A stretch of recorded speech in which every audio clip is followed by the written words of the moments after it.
Hello and welcome. This is Carrie from Parenting Genie, your go-to source for all things parenting, from the joys of pregnancy to the challenges of raising a vibrant 5-year-old. Every Tuesday we dive deep into pregnancy, and then on Thursday we switch gears to cover everything about parenting. Rest assured, we're committed to providing you with loads of insights and expert advice every week. Hello, amazing parents. It's Carrie from Parenting Genie. I hope you're all having a fabulous day.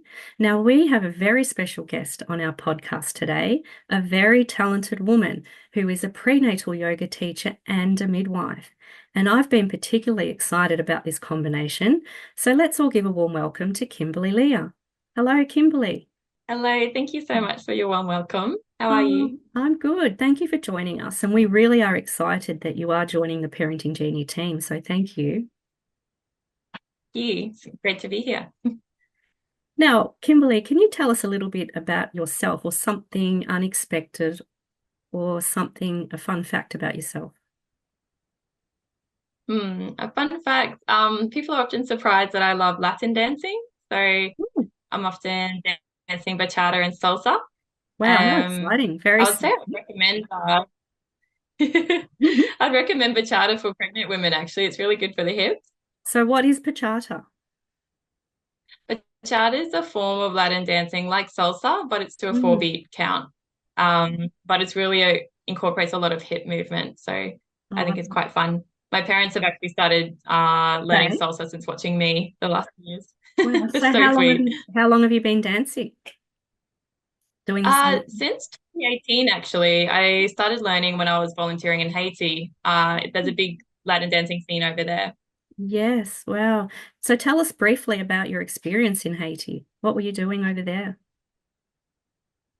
In Haiti, I went to volunteer in a small midwifery clinic. Mm.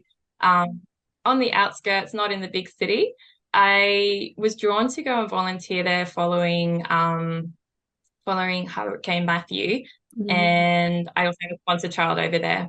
So that's what drew me to Haiti in the first place. I did a lot of an educational role Yes. because they don't so much have education in Creole, their Mm. native language. So I was Mm. translating between French and Creole and Wow. English just to help the midwives to educate the mothers, Mm. and of course some hands-on delivery and things as well, which Oh, was really beautiful over there. it must have been a very exciting time for you. And Yeah, really loved it. I bet you learned Very a lot as enriching, well. Mm. definitely. Now I know you love surfing, so tell us a little bit about how you got into that. Uh, I got into surfing from my father. So I grew up in Bundaberg, which, if you've ever been up there, is flat for the surf. But we took the longboards out. We went jumping out when there was cyclones and such, just to try and get a bit of a bigger wave. Hmm. Um, and we watched Kelly Slater since I was little. I Yeah. fell in love with the man. He's Yeah. amazing. Mhm. And yeah, since I started studying nursing on the Sunshine Coast when I was 17, that's when I started really getting into surfing some bigger, more fun waves. Wow. And where I live now in Leonard Head has a really great surf break. So I'm often out in the surf every morning. And Mm, I'm that's also a surf exciting. coach. Oh, a surf coach as well. Wow. And so is that Yes. something you teach each week? Yeah, I've been working a bit of a blend between working the midwifery, the surf coaching, and some lifeguarding, getting Wow. all of my passions within the week. Yeah. Yeah. How interesting. Well, so from Latin dancing to surfing, that's amazing. Yeah. So can you, Too many things to enjoy. yes. Oh, it's great to have an outlet, really, isn't it? It's amazing. So can you tell us a little bit about your professional background? So professionally, I am a registered nurse and midwife. I've also studied tropical medicine before volunteering in Haiti, Rwanda, and Laos for 3 years, Mm. and have since done a public health certificate as well. Mm. I graduated in 2015, which seems to go faster than than you think. You It realize, oh, I've been doing does. this for a little while now. Yeah. Yeah, and I realize mostly when say I go home to visit Bundaberg and I run into women I've birthed with, and they no longer have a little baby, but they have a child in school. And I'm like, has it been that long? It goes very Um, quickly. but yeah, it does go so quickly. So I can't imagine for the mothers themselves it would go even faster. Mm, it does. Well, Um, you do have lots of experience there, and also with your volunteering overseas as well. So you obviously have learnt a lot. Mm. yeah, What? yeah, and all the different scopes I'd like to do. Yeah, fantastic, Kimberly. Um, what drew you to become a midwife, and what is your favorite area of midwifery? What drew me to be a midwife? Initially, it was to do the more humanitarian work, just Mm, supporting babies in low resource settings. mm, But since working within the health centre, I've drawn more of a passion to that kind of community based and really empowering women. mm, As I think sometimes it's such an unknown adventure that we're going on in pregnancy. yeah. That it's really good to empower her to know what are her birth options, to ask for those options, and to have a positive birth experience, which sets her on the right foot to really enjoy motherhood. Oh, So absolutely. I like educating about the other resources they might have available to them, the different birth options, whether Mm. that's finding a place to have a water birth or using a rebozo to get an alignment. Um, yeah, just looking at each birth individually for families, even though birth is natural for everyone, it's also very individual to each family. Exactly. Totally. And so, what led you to become a prenatal yoga teacher? So, through supporting women, I do see in birth or in pregnancies, there are those common ailments that women might find they've got that backache with that growing womb or a bit of sciatica with the pressure, even up to nausea or just reflux from that growing baby up in their womb. Mm. I've just seen how yoga, well, I've been practicing myself for 15 years and I do notice it in Wow. my body if I go a few days without. Mm, Yeah.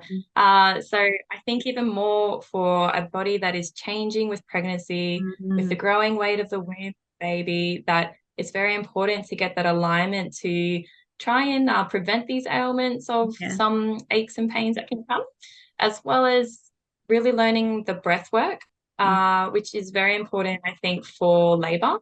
Because we often tense up when we exactly. experience pain. Whereas to birth your baby, you really need to create an opening and let that go. So Yes. learning how to control the pelvic floor through breath work, I think, is very useful tool to have, as Mm, well as that sense of calm when everything's changing in your body during labor, that you can still have that intuition with your body on what it needs in that moment. that's right. And I mean, we all talk about, the pain in labor as a positive pain. And it is really Yeah. important to try and breathe and relax through that pain so you can open up. So yeah, I can really Yeah. see how that prenatal yoga would help prepare, especially first time moms, for labor. Yes. Well, what benefits have you seen in women that are doing yoga during pregnancy? What kind of benefits are there? The benefits being that I do see that it does help if women are having that sciatica pain, that it can really assist with that. I also find it's a time that mums can have a bit of like that restorative moment Mm, where they're so busy, they're maybe looking after others, still at work, not sure what's happening with their body, just to come and be in tune with what's happening, in tune with their baby, that can help them be more mindful of their baby's movements, as that's mm, something that we really recommend and are in touch with their baby's movements for yeah. monitoring their well-being. And I see that it helps women feel more confident in their labor, able to relax when they need to rest in between contractions, and able to breathe and use their body well to get in that good position and move around more mobile. Mm, Because yeah, in labor we don't want to just be laying on a bed. We want to be mm, up and moving, changing positions to mm. help that baby get through the birth canal. Oh, yes, for sure. So, how have you combined midwifery and prenatal yoga? So Working as a midwife, I first started just doing it with the women. So I have worked as a midwife in the hospital setting. So sometimes it's with women I've not met before, but I find that it's a way that you can just really relate with women. Mm. Maybe first relaxing muscles on her forehead, telling her to Mm. drop her tongue, and then talking through some breathwork techniques with her. And I find that it can help women to go from the kind of a state to letting it go, relaxing all the muscles that need to relax and allowing that baby to descend better. Um, Amazing. That's and that's how I amazing. started. And I think going into the community and working with women to then just start their labor, knowing what to Mm. come in with, having those tools, having those positions, being able to feel their body better, it's just help them to have a little bit more calm and control in their birth. Mm. And a bit more ease to it. Wow. Yeah, that's totally amazing. So, like I said earlier, we're really excited to have you join Parenting Genie. Um, what excites you about joining our community? Well, I'm excited because I think it's so valuable to reach out to women in the community as they're coming to the hospital setting, maybe going between doctors and midwives, and all the information you can get from books. It can be so overwhelming, and you don't Mm. always have time to ask those questions. But I Yeah. find Parenting Genie is just giving those like precious nuggets of information on their pages that mums can just easily access, as Mm. well as making the availability of consultations Yeah. there for mums to access from home because no one really wants to drive to the hospital, Yeah. wait for your appointment, find parking. That can be quite hard. So I think making that education and that support accessible for mums at home is so important and very valuable. So I'm excited to be part of that team. Oh, wonderful. Yeah, it is important. Like not everyone can just get to a clinic or a hospital easily, so it's great No, to have that option to jump on and, yeah, book a consultation definitely. or a prenatal yoga class or anything like that. So that's good. What can parents expect from your Facebook Live sessions, and your yoga classes? So I want to change it up each week with the Facebook Lives, jumping between some breath work, getting ready for labor, or just relaxing in your pregnancy when things feel a little bit overwhelming or changing, as well as maybe some partner poses, getting a bit of fun, whether that's with your partner or a good friend. Um, those partner poses can be a lot of fun, as well as I think that physical touch is so important as a really useful and tools, really supportive for women. I'll be going through some ways to overcome those ailments that we talked about, those aches and pains, or yeah, just feeling a lot more aligned in your body and getting in tune with your baby. Wow, that's exciting. So, yeah, I can't wait for those lives, Kimberly. What do you feel really passionate about when teaching prenatal yoga? Um, like I said with midwifery and why I got into it, I really love empowering women. Hmm. So with um with the yoga because it can feel like there is so much information and do this, don't do that.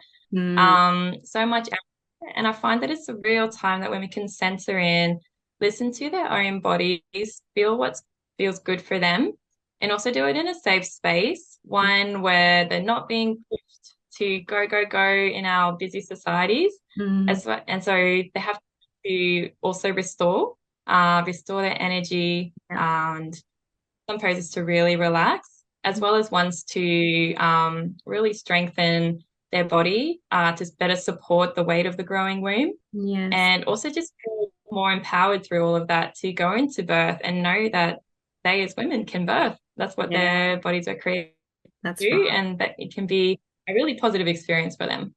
I know they're strong and powerful. Amazing. I'm always amazed. I know. I I agree. also love meeting the babies after palpating. I'm always Mm, like, what is this guy going to look like? yeah, I So know. it's How a does that all fit precious in moment. there? Plus the placenta, plus the amniotic fluid, everything. It's just amazing, isn't it? The whole process. It is incredible. But I think the biggest joy comes when you see the strength of a woman and the love that she has as she Oh, births her baby, and then witnessing their first time that they get to greet their baby that they've been waiting to meet for so long. I mm-hmm. think that would have to be the highlight of Yeah. my job. Oh, it's such an honor, isn't it? Really? Definitely. Yeah. Well, Kimberly, what advice would you give to our mums out there who are pregnant, who are a little bit unsure whether they should join a prenatal yoga class? What advice would you give to them? I would say try it out. So pregnancy is new, every pregnancy is new. So why not try another new experience as you're going? As you go into your prenatal class, go and don't try to the biggest or the best expression of a pose that you can do. Mm, Listen to your body as you go into it and listen to the modifications that the teacher may be offering. mm, Know that you are often in a room of women who are doing yoga for the first time. So mm, you don't have to have had to have done mm, yoga before. The mm, pregnancy yoga, it is tailored by the teacher to suit pregnant bodies. mm, Um, and there will be offerings between which trimester you're in, first, second, or yeah, third, depending on the size of your uterus, mhm, on which props you should do or how deep into a yeah, pose you should go. yeah. So I think always just listening to your teacher, maybe coming a bit early to ask some questions, Mm, as well as listening to your body that's a good during it idea. and have some fun. Very. Yeah, exactly.